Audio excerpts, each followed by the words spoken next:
Dr. Vadim Backman's laboratory at Northwestern University has pioneered the development of new technologies in biophotonics and biomedical optics, utilizing light to understand the structure and function of cells and tissues at the nanoscale.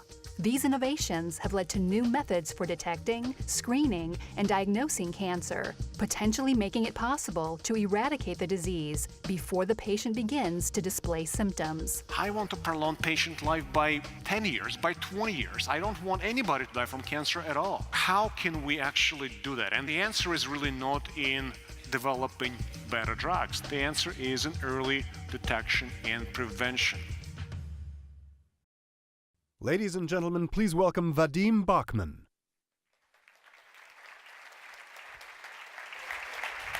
When it comes to cancer, by far the best way to save lives is early detection. We know that. But we do too little cancer screening with imperfect tests. What we need is smart screening.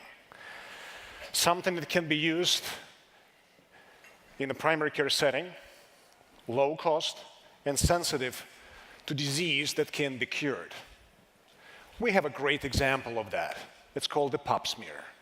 60 years ago, cervical cancer used to be #1 cancer in women in this country.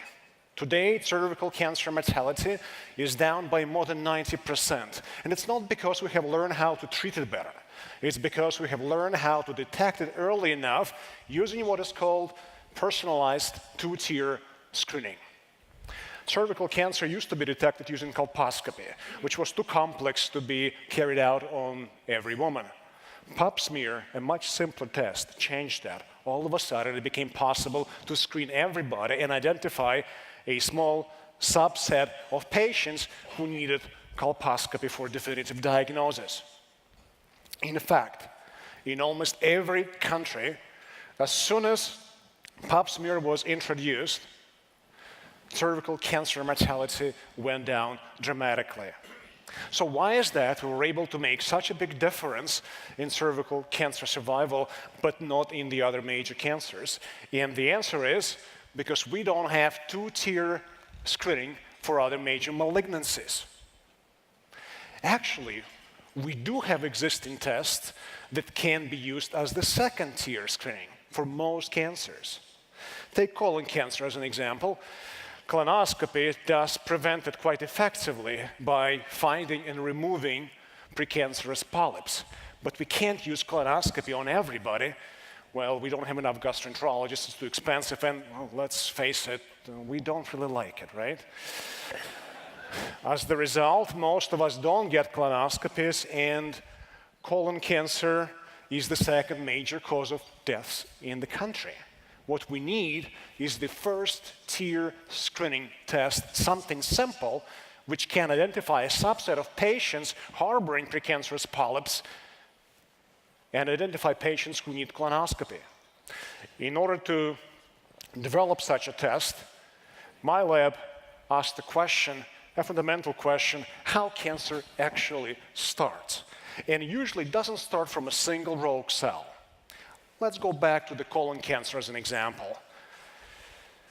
It results because of the interplay between environmental exposures such as diet, toxins, microbiome, and genetic and epigenetic status of the patient. As the result, many cells in the colon and the rectum keep accumulating genetic and epigenetic alterations. This is called field carcinogenesis.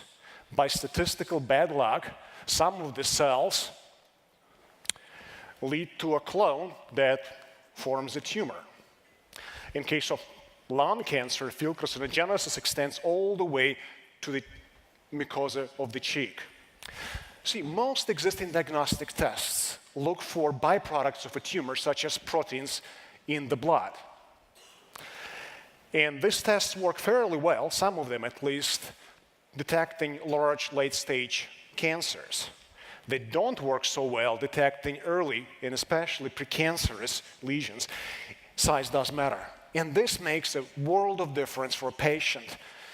survival rate for stage 4 colon cancer is only 11%, but if you can detect it early at a stage of precancerous polyp, it's almost always preventable.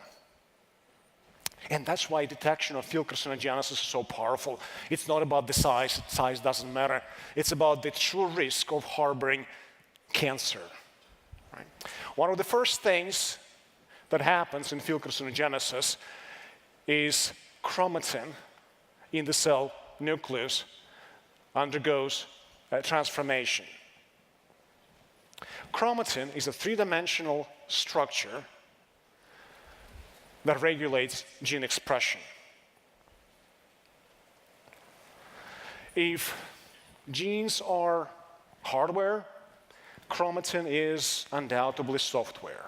In almost all cancers, chromatin changes, allowing cells to explore a greater genomic landscape, to vary their genes. All of a sudden, cells can change and evolve. Some of them, by statistical bad luck, learn how to proliferate uncontrollably, how to metastasize, how to avoid immune system, how to survive chemotherapies. Essentially, this is what makes cancer cancer. These chromatin alterations happen at the nanoscale, something conventional microscopy can't see. It's 2 orders of magnitude below the resolution of conventional microscope. So in order to detect these alterations, we had to develop a new technology, which we called nanocytology.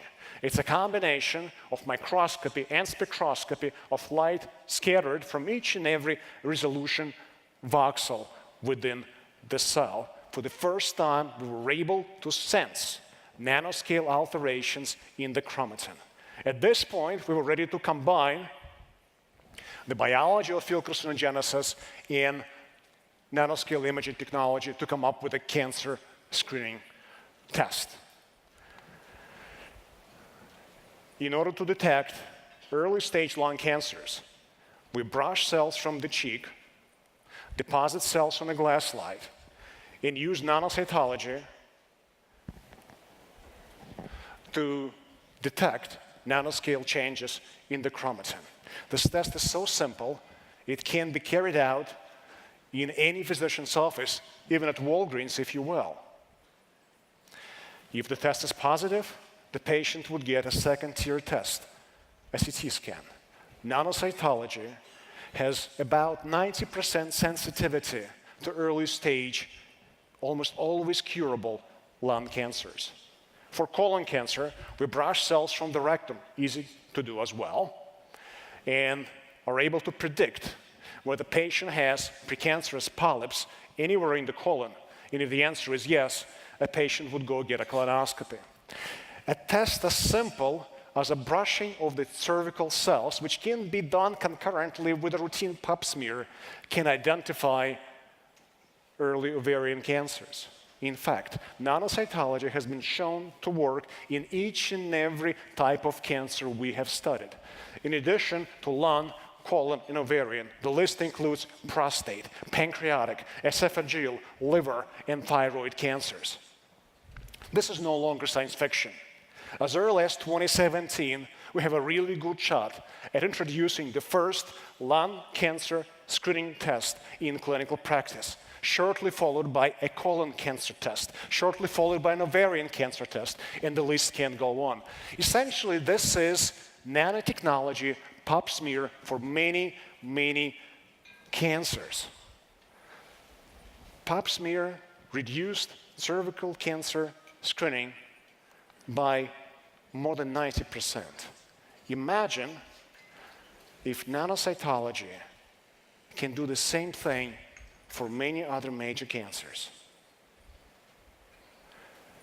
You know, it would be too presumptive of me to say that this is the beginning of the end in our war on cancer. But I will say, paraphrasing Winston Churchill, that it's the end of the beginning. Thank you.